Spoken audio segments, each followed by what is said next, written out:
कुरुक्षेत्र उसके आगे का टॉपिक है। 1 2 3 स्टार्ट।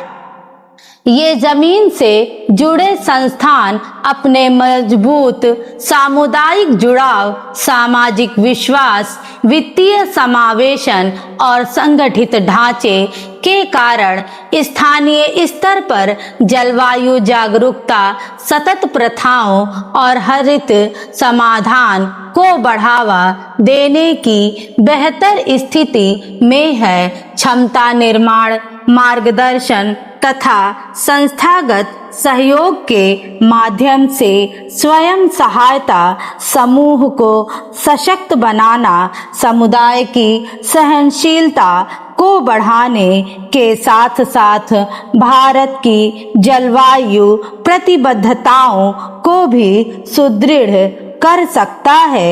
स्वयं सहायता समूह कई रणनीतिक क्षेत्रों में स्थानीय जरूरतों के अनुरूप जलवायु अनुकूलन और शमन में महत्वपूर्ण भूमिका निभा सकते हैं। सतत कृषि के अंतर्गत जैविक एवं प्राकृतिक खेती, जैव उर्वरकों का उपयोग, कंपोस्टिंग और रासायनिक इनपुट्स में कमी जैसी प्रथाएं NRLM के तहत विभिन्न राज्यों में प्रोत्साहित की जा रही हैं।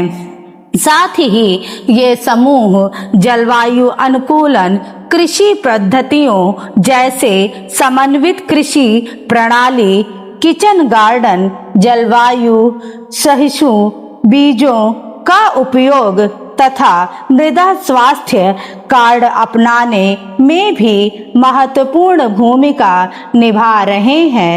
जल संरक्षण और वाटरशेड प्रबंधन के क्षेत्र में भी स्वयं सहायता समूह समुदायों को संगठित करने के साथ साथ चेक डैम निर्माण, वर्षा जल संचयन तथा मृदा संरक्षण जैसी गतिविधियों की योजना और क्रियान्वयन में सक्रिय भूमिका निभा रहे हैं। स्वयं सहायता समूह तथा पंचायती राज संस्थानों की भूमिका में PMKSY 2.0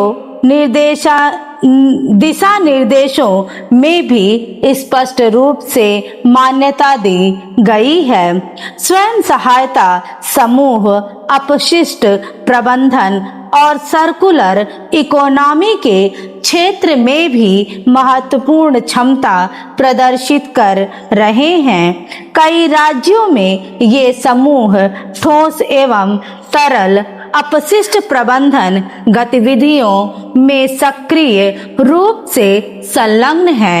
इनकी भूमिका केवल अपशिष्ट के संग्रह, पृथक्करण और पुनर्चक्रण तक सीमित नहीं है, बल्कि यह मूल्य संवर्धन के माध्यम से अपशिष्ट से उपयोगी उत्पाद जैसे थैले, चटाइयाँ और जलकुंभी से बने हस्तशिल्प उत्पाद तैयार करने तक विस्तृत है। इसके अतिरिक्त SHGS तेजी से नवीकरणीय ऊर्जा समाधानों, विशेषकर सौर ऊर्जा की ओर भी अग्रसर हो रहे हैं। कुछ स्थानों पर ये समूह ऊर्जा उद्यमी के रूप में कार्य कर रहे हैं, जहां वे सौर लालटेन एवं प्रकाश उपकरणों के निर्माण, वितरण तथा रखरखाव में संलग्न हैं। वन एवं जनजातीय बहुल क्षेत्रों में SHGS साझा प्राकृतिक संसाधनों के सतत प्रबंधन, गैर लकड़ी वन उत्पादों के जिम्मेदार उपयोग, वन पुनर्स्थापन तथा पारंपरिक ज्ञान प्रणालियों के संरक्षण में महत्वपूर्ण भूमिका निभा रहे हैं। स्टॉप।